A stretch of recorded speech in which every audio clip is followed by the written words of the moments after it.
Hola chicas y chicos, ¿cómo están? Bienvenidos a este nuevo tema para tercero de secundaria. Vamos a hablar sobre las civilizaciones americanas, ahora ya en la tercera parte, hablando de la época posclásica.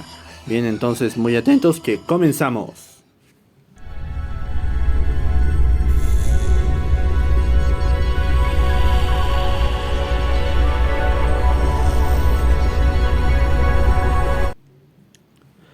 Muy bien, hoy vamos a hablar entonces de la época posclásica, perdón, no lo corregí, bien, era época posclásica obviamente, bien. Vamos a hablar también de las culturas de esa época, los collas o aymaras, los quechuas o incas, los mexicas o aztecas, bien. Fíjense que a la mayoría les han dado nombres diferentes a los que usualmente solían tener según ellos, así que vamos a ir analizando todo eso. Primero hablemos de las características del posclásico. Ya deben recordar este gráfico. Bien, ya hemos visto todo el lítico, ya hemos visto todo el arcaico, también ya nos vimos toda la época del formativo y ya nos vimos toda la época clásica. Bien, lo que nos queda es entonces esta parte, bien, del posclásico, el último periodo de la época prehispánica. Bien, recordemos rápidamente que el lítico era esta época donde había todavía cacerías y herramientas de piedra, desde la llegada del ser humano hasta el 8000 a.C., el arcaico del 8000 a.C. al 1500, donde aparece la pesca y las primeras formas de agricultura, el formativo, donde la agricultura ya se asienta entre el 1500 a.C. al 300 después de Cristo y aparecen las primeras sociedades organizadas, el clásico, donde aparecen las culturas más sobresalientes y las más conocidas obviamente de toda América y las que fundaron las bases para el resto de culturas entre el 300 después de Cristo y el 900 después de Cristo, y el posclásico que va del 900 después de Cristo al 1527 después de Cristo, y es el periodo que vamos a estudiar ahora. Este periodo, como es el último, bien, todavía es parte de la época prehispánica o prehistoria, a pesar de que algunas de las culturas como las mayas, por ejemplo, y recientemente de los aztecas, muy recientemente de los aztecas, ya se ha descifrado algunas de sus escrituras, bien. Por lo tanto, esos grupos ya habrían entrado en la historia propiamente dicha, bien. Pero para la mayoría, por ejemplo en los Andes, todavía no tenemos una escritura descifrada y por lo tanto estamos todavía para ese momento con los incas, aymaras, etcétera, etcétera. Seguimos en la prehistoria o en la época prehispánica, para decirlo mejor. Porque la única diferencia entre la prehistoria e historia es que en la historia hay escritura que nos puede decir qué pasaba en esos tiempos. Como en ese tiempo no había escritura, bueno, todavía seguimos en ese periodo. El posclásico va a ser una época que se caracteriza por los estados expansivos, es decir, estados que ya sea por sus grandes adelantos, por sus ciudades enormes, por sus sistemas de control desarrollados, van a lograr someter a otros y los van a controlar, bien, van a lograr extenderse por extensas regiones. Ahora, ¿qué hubiera pasado si tal vez no hubieran llegado? Yo creo que esta va a ser una de las preguntas más comunes, pero obviamente no tiene que ser la única. Ojo, bien, porque ya la voy a responder ahorita. En parte no podemos saberlo, bien. Esta es una idea muy fantasiosa de qué podría haber pasado bien con el desarrollo de las civilizaciones americanas si no hubieran llegado a conquistar los europeos. Pero hubiera sido muy interesante saber, claro, hubiera habido guerra, hubiera habido en algún caso injusticia, hubieran habido sometimiento de otras culturas, etcétera, etcétera. Tal vez alguna cultura se hubiera impuesto luego a los incas y luego hubiera aparecido otra, etcétera, etcétera. Pero sería muy interesante ver qué diferencias habría entre lo que ahora somos con lo que hubiera pasado en ese tiempo. Pero bueno, todo eso ya es ficción, es simplemente imaginación.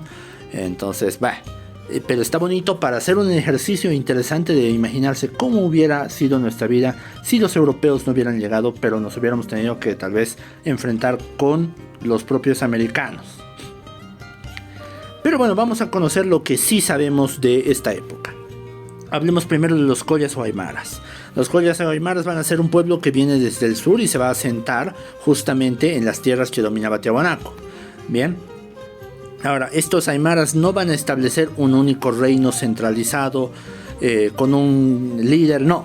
Van a crear varias instituciones o varios grupos bien territoriales que van a estar basados en el parentesco familiar. Aquí podemos verlos, por ejemplo, los canchis, los cana, aquí está también los collas, los lupacas, pacajes por acá en ambos lados, ¿verdad? Los carangas, los charcas, los quillacas, los caracara, etcétera, etcétera. Una de las características bien interesantes de esto es esa división que ahorita estamos viendo, bien, en Umasuyo, que está aquí, y Urkusuyo, bien, que son básicamente una división como de arriba y abajo, decirlo, bien. Entonces, era como tener dos territorios, uno a este lado y otro a este lado, y eso lo vamos a ver ahorita. Pero la organización de esto se basaba en la familia, es decir, digamos que la familia Mamani, bien, dominaba, digamos, esta parte de acá, digamos esta de acá, perdón, ahora sí, digamos esta de acá, bien, digamos que estaban en toda esta región, bien. Entonces, ¿qué es lo que hacían? Bien, tenían esta adaptación de lo que es el control vertical de pisos ecológicos, bien, que los tiahuanacotas habían desarrollado. Acuérdense que los tiahuanacotas dominaban desde la costa hasta aquí, incluso la Amazonía. Les mostré que llegaban hasta el Chapare incluso, ¿verdad? Entonces, ¿qué es lo que hicieron? Bien, la mayoría de familias aymaras, digamos esta familia Mamani, tenían territorios en el altiplano. Bien, así que vivían en el altiplano, ahí tenían todo, llamitas, alpacas, como se puede ver aquí, ¿verdad? Llamas, alpacas, en las sierras, bien. En las sierras del altiplano estaban cultivando papita, quinoa, etcétera, etcétera. Pero también tenían su terrenito aquí en los yungas. Bien. Entonces, ¿qué hacían? Como la familia era grande, pues se hacía una especie, un servicio similar a lo que llamamos ahora la mita. ¿Y qué se hacía? Pues digamos una de las familias, digamos que son la familia Mamani. Entonces este año le toca a la familia, digamos, de tu tío o de tu tía ir hasta Yungas y trabajar la tierra, producir y traer los productos, ¿bien? Y al año te tocará, digamos, le tocará a tu familia, ¿bien? Y al siguiente año a la familia de tu primo, digamos, ¿ya? Y así va rotando para que se pueda obtener todos esos productos, ¿bien? Desde los yungas al altiplano, del altiplano a los yungas, etcétera, etcétera, ¿bien? De ese modo se podía obtener productos de varias regiones, ¿bien? Que se distribuían entre los ayllus, bien, y eso gracias a quienes, a las llamitas que hacían todo el trabajo para hacer todo eso. Gracias llamitas, gracias, son tan bonitas. Ahora, de los aymaras, por ejemplo, tenemos estos monumentos, los chulpares, que justamente debido a esta organización donde la familia, una organización familiar era la que se asentaba en un territorio, bien, se tenía estos chulpares que eran básicamente, además de como tumbas, eran espacios para venerar a los antepasados. Es decir, los antepasados al morir no es que se iban y desaparecían o se iban al cielo, no había cielo en ese momento, bien, no había esa concepción. Por lo tanto, ¿qué es lo que pasaba? Si bien pasaban a otra vida, bien, era eso, otra vida. Desde ahí todavía podían proteger a la familia y de hecho en Todos Santos la tradición era sacar a la calaverita, bueno, a los huesitos del muertito y hacerlos sentar junto a la familia, bien, para que coma, para que esté junto a nosotros en esas épocas. Bien, obviamente no eran en ese momento Todos Santos, sino que era otra festividad. Bien, pero esa era, por ejemplo, una de sus tradiciones. Las otras son las pucaras que están aquí abajo, que se supone que eran fortalezas defensivas. ¿Por qué? Porque entre estos reinos, bien, que hemos visto aquí, entre estos señoríos collas, que así se les llamaba, señoríos o reinos collas, bien, o bueno, así se les llamó después, habían conflictos y para defenderse pues crearon estas cosas enormes que son pucaras, bien, unas fortalezas gigantescas con varios muros donde podían defenderse de los ataques de otros reinos collas. También los colores que destacan en sus construcciones, como hemos visto, y también en su cerámica, van a ser el color rojo y blanco, algunos otros más.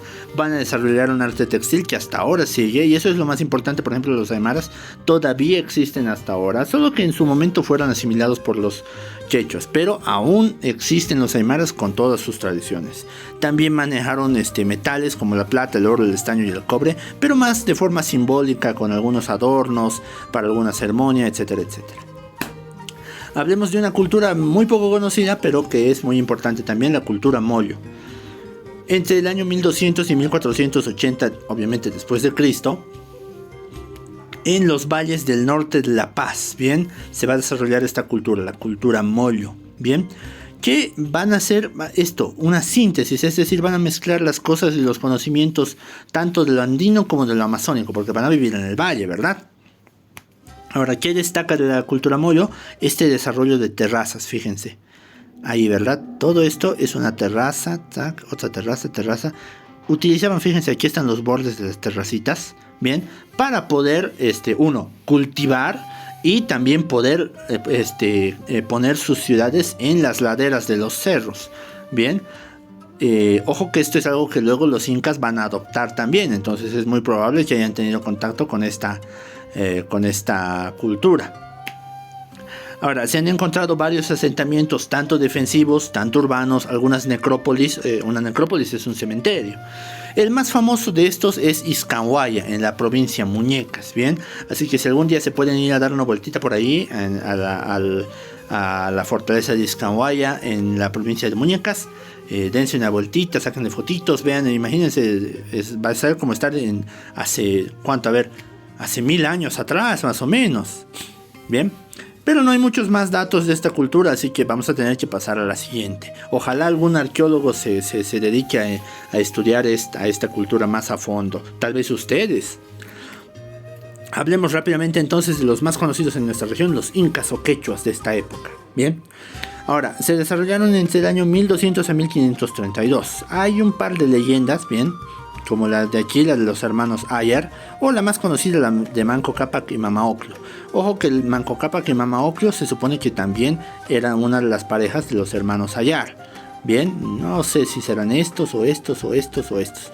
Bien, lo importante es que la leyenda de los hermanos Ayar dice que todos se fueron a diferentes regiones, bien, algunos murieron, pero los que sobrevivieron crearon ciudades y civilizaciones y les enseñaron oficios a las personas, bien, enviados del sol. Ahora, la realidad, los estudios arqueológicos nos indican que había una cultura anterior a aquí, que se llamaba la cultura Quilque, ¿bien? Y aquí están algunas de las cosas que dejaron, de los restos arqueológicos que dejaron, que llegaron al Cusco y vencieron a los grupos que habían por ahí y dominaron el lugar, ¿bien? Ojo, que solo Cusco, solo Cusco. Ellos fueron los que luego se desarrollaron y posteriormente los conocemos como los incas. Ahora, ¿qué es un inca? Un inca es un gobernante, ojo, ¿bien? No son incas todo el pueblo era el pueblo quechua, ¿bien? Por lo menos así ahora los conocemos. Pero inca únicamente era el título para el gobernante, los que están acá, ¿bien? Según los relatos de los cronistas, bien, los cronistas, es decir, los españoles que llegaron y después de someter a los pueblos, van y les preguntan, che, ¿cómo era tu historia? En vez de preguntar antes y luego ver si es que era necesario someterlos o no. Bien, entonces, ¿qué hicieron? Bien, les consultaron y se supone que habrían 13 gobernantes incas en toda la historia, bien, que habrían gobernado Cusco. Ahora, los primeros 8, bien, que podemos ver aquí, bien, habrían sido gobernantes básicamente solamente de Cusco, no se habrían expandido demasiado, habrían organizado lo que era Cusco para que fuera una ciudad grande con suficiente provisión de alimento, etcétera, etcétera, etcétera, bien. Pero desde Pachacutec, bien, que es ya el 9º, hasta el último de los incas van a empezar esta expansión. Y con esa expansión se va a crear el Tahuantinsuyo. Aquí podemos ver, por ejemplo, ¿verdad? La parte rosadita, bien, de acá, de este mapa, de acá, bien. La parte rosadita les muestra el espacio conquistado por Pachacuti. Luego, con Tupac Yupanqui Inca, el espacio naranjadito, llegó hasta, fíjense, hasta el norte a Ecuador, lo que ahora es Ecuador, y con el amarillito, por ejemplo, se ve ahí el crecimiento bajo Tupac Yupanqui, bien, y toda la línea verde, verdad, que está aquí alrededor, bien, esta linecita verde que, ¿dónde está? Se perdió mi lapicito, ¿dónde está mi brochita? Eso, la brochita, bien, toda esta linecita, permítame un segundito, bien. Ahora sí. Con razón se perdió, pues. Listo. Esta linecita verde de acá, eso es lo que habría dominado, bien, finalmente Huayna Cápac. Bien, entonces todas estas expansiones son los que van a permitir crear el Tahuantinsuyo. Bien, ahora esta expansión incaica se va a lograr de varias maneras. La más común, bueno, por lo menos con varios de los pueblos, bien, va a ser la política. Es decir, miren mi ejercitote, miren mis adelantos. Si quieren beneficiarse de esto, tienen que rendir tributo a mi dios Inti, al dios Sol, y tienen que obedecerme a mí porque soy el Inca. Y bueno, la mayoría pues obviamente va a decir, semejante ejército y semejantes cosas, bueno, me parece que está bien nomás, ya entraremos. Varios así. Pero otros obviamente también fueron sometidos por la guerra. Y sí, los incas eran unos guerreros tremendos, bien, y por eso también pudieron conquistar a pueblos muy fuertes, bien, y someterlos y ponerlos bajo su imperio. Ahora, muchos pueblos se sometieron de forma voluntaria, como les decía, pues los incas no prohibían otras costumbres, otros dioses, no los prohibían, sino que de hecho se aprovechaban de eso. Veían que un pueblo tenía buenas costumbres que podían aprovecharse, pues se las aprovechaban, se las apropiaban y las usaban ellos y los sometían. Listo. Ahora, con esto, ¿qué vamos a lograr? Tener este enorme imperio, tener enorme territorio que es el Tahuantinsuyo, ¿bien? Dividido en 4 regiones que tenían como centro, ¿verdad? Al Cusco, ¿bien? Y son el Chinchasuyo, ¿verdad? Que es a este lado, el Chinchasuyo, ¿bien? El Antisuyo, que está a este otro lado. El Contisuyo, ¿bien? Que está aquí abajito al sur, más o menos. Y el Collasuyo, que es el que corresponde más o menos a nuestro altiplano, ¿bien? Y a las regiones de Chile, de Argentina. Bien, fíjense todo lo que ocupó el imperio inca, o bueno, el Tahuantinsuyo, porque lo de imperio todavía está un poquito a discusión. Ahora, para unir todas estas regiones crearon este sistema de caminos genialoso, bien, que hasta ahora existe. Imagínense, desde esas épocas hasta ahora todavía existe este sistema de caminos. ¿Qué calzada romana? Bueno, no, la calzada romana también tiene un poquito más de tiempo. Pero aún así, miren, está más o menos a la misma altura el Capacñán, bien, que servía para llevar caravanas con llamas y los chasquis mensajeros. ¿Qué eran los chasquis? Los chasquis eran estos tipos que corrían, bien, con llevando una caracola, un pututu, bien, hecho de caracola, bien. Llevaban usualmente, bien, ¿cómo se llama? Acabo de olvidarme de esto. Un quipu, ¿bien? Porque los chasquis lo que hacían era llevar generalmente mensajes, ¿bien? Y estos mensajes se llevaban usualmente en quipus, muy probablemente para la administración del imperio, etcétera, etcétera, y algunos mensajes obviamente orales. Bien, estas calzadas les servían entonces a los chasquis para correr con mayor facilidad. Fíjense que van desde Santiago y llegan hasta Quito y Pasto, incluso llegando a Colombia. Bien, y también estas calzadas les permitían llevar a sus ejércitos y a sus caravanas, como pueden ver acá, bien, a donde fuera necesario. Bien, aquí tenemos una bonita escena bueno, no sé si bonita, pero fíjense, ahí tenemos una caravana con un par de guerreros que tal vez le están escoltando, o tal vez están yendo a algún oficio de conquista, etcétera, etcétera. Ahora, a lo largo de estos caminos se encontraban tambos y callancas, que eran básicamente lugares que servían como depósito y posada para los mensajeros. Es decir, que un chasqui que venía corriendo, yo que sé, para dar un mensaje, venía por el camino, pero como ya estaba cansado, pues aquí se quedaba a dormir. Y aquí había otro chasqui, bien, así que le daba el mensaje y ¡tac! Ese partía ese mismo rato y empezaba a correr por todo el camino hasta llegar a su destino, o al otro tambo, y así hasta llegar a su destino, bien. Entonces, era muy útil tanto para llevar productos, tanto para llevar mensajes, bien, y estos lugares y tambos eran justamente como las postas donde podían otros descansar, o los viajeros que traían, por ejemplo, las caravanas que traían productos podían dejar ahí durante la noche sus productos. También la producción económica, vamos a hablar ahora, bien, era obviamente eminentemente agrícola, bien, y ganadera, con las llamitas y otros animalitos, seguramente más que nada llamas, porque no había mucha otra cosa más de la que hacer ganadería, bien. Ahora, además de los sucacoyos, que si se acuerdan, verdad, eran esos lugares donde podías cultivar y en medio ponías agüita para que esté siempre bien regadito y de paso lo proteja del frío a las plantitas que vas a poner. Además de los sugacollos, van a dominar esto que pueden ver acá, bien, las terrazas, es decir, cultivar en laderas. Si los Moyo ya lo habían desarrollado antes, ellos lo van a llevar a una expresión todavía mayor. Miren estas imágenes, bien, es impresionante cómo hay montañas enteras convertidas en espacios para cultivo solamente con esta técnica. Bien, y así se podría haber visto, bien, en esa época, imagínense, bien, cada lugarcito, aquí esto ponemos, en este otro ponemos este otrito, etcétera, etcétera, bien, y todavía se pueden ver en la actualidad. Ahora, también se crearon depósitos de alimentos. ¿Por qué? Y esto es muy interesante, chicos, bien. En realidad en ese tiempo uno no cultivaba generalmente solo para sí mismo y a ver quién cultivaba más. No, de hecho usualmente todo el cultivo era centralizado por el Estado. Es decir, tú producías algo y el Estado se lo llevaba. Y al final te entregaban básicamente como un racionamiento para todos. Si sobraba acá se llevaba a otras regiones, etcétera, etcétera. Bien, entonces el Estado se encargaba justamente de repartir estos alimentos, todo lo que fuera necesario, más que nada obviamente, pero los alimentos, bien. Y por eso se le llamó a esta organización recientemente, se la ha ido llamando socialismo, o sea, es una especie de socialismo primitivo, bien. ¿Por qué? Porque el Estado es el que regulaba esto. Bien, y para eso se crearon justamente los quipus.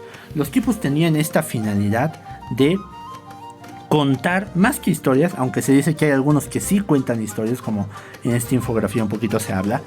Llevaban contabilidad, es decir, cada uno de estos, como pueden ver ahí, cada uno de estos nudos, bien, que tenían esas cuerdas, al parecer reflejaban una cantidad. Fíjense ahí, un nudito es un lacito, 5, 9 lacitos, obviamente ahí se forma el número 159.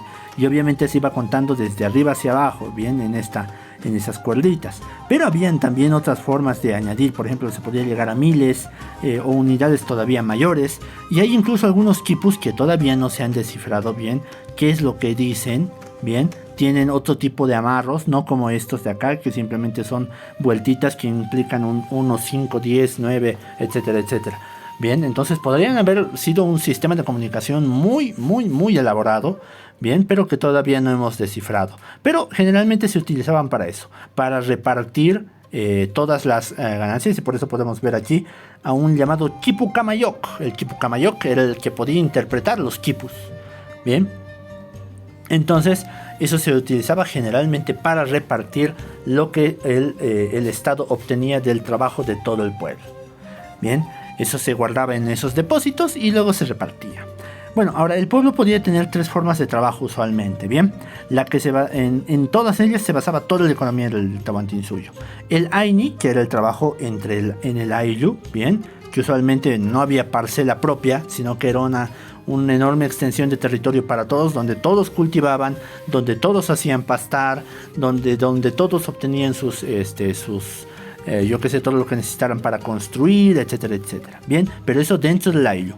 Luego viene la Minga o Minca, bien, que era este trabajo comunitario que se realizaba, pero en favor de otros Ayllus, de Inti, de alguna deidad, etcétera, etcétera. Es decir, era para la comunidad, bien, pero no para la comunidad tan grande, sino para las comunidades cercanas. Yo que sé, te mandaban a algún lugar cercano para crear, yo que sé, un sistema de riego que ayudara a varias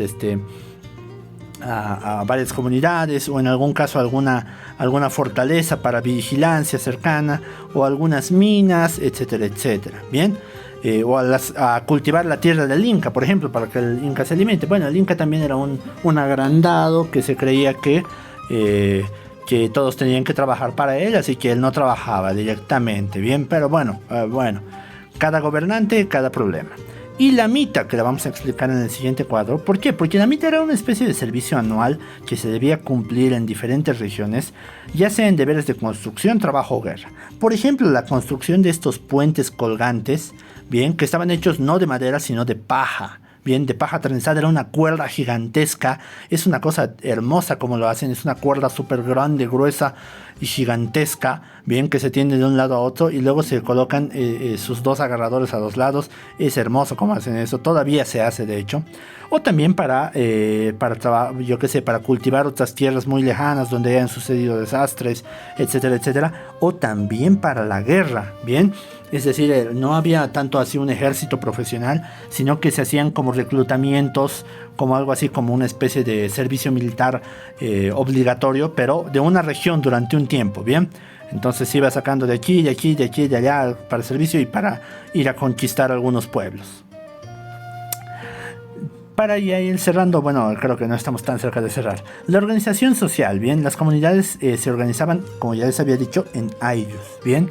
Estos ayllus compartían ese vínculo familiar, bien, y estaban tomados más o menos de lo que hicieron los aymaras, bien, que ellos son los primeros que habrían trabajado de esta manera, por lo visto, lo que sabemos hasta ahora, bien. ¿Quién los controlaba? Los controlaba un curaca, que además de eso, bien, podían aumentar si es que habían muchos hombres, entonces para que todos trabajaran y contribuyeran y también se distribuyera de forma equitativa todo lo que es la producción, bien. Ahora, la división social es un poquito compleja, ¿por qué? Porque, algunos, yo qué sé, niegan que existan los yanaconas o que los mitimaes sean una clase en sí misma, bien. Entonces básicamente vamos a tener las siguientes: la nobleza inca, obviamente, el inca y todos sus descendientes, gente muy cercana a la cual va a acceder al poder. Luego la nobleza sacerdotal, es decir, gente que por el sacerdocio, etcétera, etcétera, por ciertos privilegios, bien, va a obtener la nobleza. Y finalmente el pueblo, bien. En el pueblo ahora se dice que sí, muy probablemente hayan habido esclavos, bien, muy probablemente hayan habido esclavos, ¿por qué? Porque había, obviamente, había unas guerras de conquista y de la misma, muy probablemente sí se sacaban esclavos, pero se cuestiona que hayan sido los yanaconas, muy probablemente los yanaconas no eran esclavos, sino que eran de hecho gente muy cercana al Inca, que trabajaba para ellos. ¿Qué puede pasar aún así siendo esclavos? Eso, o sea, esto está para investigar todavía, bien. Por ejemplo, en Roma, ¿qué hacían los romanos? A los pueblos que vivían en su frontera, les quitaban como tributo a algunos de los hijos de los jefes de esos grupos germanos, bien, que eran los que vivían en la frontera, y los educaban en Roma, los convertían en sacerdotes, los convertían en soldados, los romanizaban para que les sirvieran a ellos, bien. Tal vez es lo que pasaba con los yanaconas, ¿ve? Eso todavía hay que seguir investigando todavía más. El culto o religión estaba encabezado por el dios creador, Viracocha Pachacamac. Bien, este señor de aquí, bueno, que ya hemos visto en la Puerta del Sol. Bien, pero durante la época de Pachacútec se hace mucho más importante el culto a Inti o el Sol. Bien, se supone que en el templo mayor que había en Cusco, bien, en Coricancha, había un enorme, por así decirlo, un enorme retablo, o no sería retablo, sería una enorme escultura, bien planita, pero una enorme escultura de Inti, bien. Y les dejo dos imágenes muy bonitas que he visto por ahí de Viracocha por acá, bien, y por este otro lado Inti, bien. Imagínense que fueran así de imponentes. Uf, esto está hasta para sacarles un videojuego a ellos. Otras deidades, por ejemplo, eran Mamaquilla, Chasca, Pachamama, Mamacocha, etcétera, etcétera. Cada ayllus además tenía sus propias huacas, es decir, en algunos casos podían ser cerros, podían ser lagos, ríos, o podían ser incluso algún chulpar de los aymaras. Lugares, por ejemplo, como Tiahuanaco eran huacas. ¿Por qué? Porque eran lugares que eran considerados sagrados. Una huaca básicamente es un lugar sagrado. Ahora, en estos lugares solían hacerse sacrificios de animales, aunque también se hizo sacrificios humanos, que incluían en algunos casos niños. Usualmente a los niños se los usaba, ¿por qué? Porque eran puros, bien, y se los sacrificaba para pedir calmar alguna época muy mala, muy terrible, yo que sé, desastres, inundaciones, sequías, etcétera, etcétera. ¿Qué legado cultural nos han dejado? Pues algunos templos muy importantes como el de Coricancha, los de la Isla del Sol y de la Luna, se han ido a visitarlos, son muy bonitos. Pero sin duda la más conocida es obviamente Machu Picchu. Bien, y aquí tienen una imagen de cómo podría haber sido en su tiempo. En nuestro territorio, por ejemplo, conocemos lo que es Incahuasi y Samaipata. Esta de acá es Incahuasi y esta de acá es Samaipata, ¿bien? Su estilo de construcción obviamente va a ser el monumental. Fíjense esas enormes construcciones hechas en piedra. Ahora, la cerámica fue perfeccionada. Fíjense el detalle que tiene. A diferencia de las anteriores que hemos visto, el detalle que tiene esta cerámica, bien, las mejoras que le han hecho, y lo mismo los textiles que eran de lana o algodón. Fíjense el nivel de detalle que adquiere. Entonces ha sido toda una evolución, un proceso de mejoras, etcétera, etcétera, hasta llegar a un detalle enorme. Que no significa necesariamente que sea mejor, ¿vale? Pero sí que era mucho más detallado. También utilizaban la plata, el oro, estaño, cobre, como siempre, pero nuevamente, más que nada de forma de adornos, o en algunos casos como cuchillos, etcétera, etcétera. Pero más allá generalmente no iba. Bien, en las armas se utilizó alguna vez, pero meramente en los mazos, como una especie de, yo qué sé, como les decía antes, ¿verdad? Como un bat con punta de fierro. Listo, nada más. Y les dejo unas bonitas imágenes de cómo habría sido Cusco, cómo habría sido Machu Picchu, cómo habrían sido sus casas, sus templos en esas épocas, ¿bien? Entonces, para que se imaginen mejor lo interesante que habría sido vivir en esas épocas, en esa ciudad. Y vámonos ahora sí con los últimos que vamos a estudiar hoy, los mexicas o aztecas. Bien, los mexicas o aztecas se desarrollaron entre 1325 a 1522 después de Cristo en Mesoamérica, es decir, en Centroamérica, lo que ahora conocemos como México. Y de ahí viene el nombre de mexicas. Bien, si mal no recuerdo, México significa la ciudad en el centro, no, en el ombligo de la luna. Bien, entonces eso tiene que ver mucho con sus mitologías. Si quieren, averigüen un poco más, es una historia muy bonita. Su leyenda, bueno, eran migrantes, eso sí, eran gente que venía de otro lado, bien, que estaban huyendo de la persecución tolteca. Hay una historia muy, muy sangrienta de esto, bien, a ver si se las cuento luego, bien. Según esta leyenda, pero cuando estaban huyendo, llegaron al lago Texcoco y en una de sus islas vieron esto: un águila, bien, comiéndose o devorando una serpiente, bien, en un nopal. Un nopal es una especie de cactus, bien. Y dijeron, ya, listo, aquí es, bien, aquí vamos a fundar nuestra nueva ciudad, nuestro nuevo pueblo, aquí vamos a vivir. Bien, y aquí podemos ver, por ejemplo, el lago Texcoco, bien, y la ubicación de Tenochtitlán en esa época, bien. Estaba básicamente en unas islitas en medio del lago. Actualmente todo eso está cubierto por la Ciudad de México. Bien, todo se volvió tierra básicamente. Todo lo cubrieron con tierra. Se desecó esa parte del lago y se tiene ahora una ciudad enorme. Bien, ahora desde esta ciudad van a dominar a varias aldeas que habrían estado en las regiones circundantes y van a crear lo que se llamó la Confederación Azteca. Una imagen más de cómo podría haber sido Tenochtitlán. Imagínense poner un montón de islas y añadirle más islas artificiales y hacer esta ciudad de ensueño en medio de un lago. La verdad, sí estaba épica esta ciudad, sí estaba épica. Ahora, su organización social, primero que nada, la cabeza es el Tlatoani, que es como el emperador de los aztecas. Debajo van a haber nobles, obviamente, van a haber jefes militares, los mercaderes, ya, bien, que van a estar en esta región, los aztecas, y el pueblo y los siervos, bien, debajo, bueno, el pueblo y debajo los siervos o esclavos. Los aztecas se caracterizaron por lo visto por ser un pueblo también guerrero, y por lo tanto sometieron a varios pueblos por la fuerza, pero también por la diplomacia. Al final eso no significa siempre que van a estar contentos los pueblos que fueron sometidos por la diplomacia, y lo vamos a ver eso cuando hablemos de la conquista, o bueno, sí, de la invasión europea. Ahora, ¿cómo se organizaban entre ellos? Aquí tenemos una bonita escena familiar de cómo podría haber sido la vida azteca. ¡Qué lindo! Bien, la base básicamente eran los calpullis, que era algo similar a lo que decíamos en los incas como los ayllus, bien, donde se organizaba el pueblo, bien, en base a vínculos familiares nuevamente, y de estos grupos familiares salían consejeros que eran los que ayudaban al Tlatoani. Obviamente esto simplemente entre las familias más pudientes, no todo el pueblo iba a acceder a eso, pero era una forma también de tener organizados a todas las demás familias.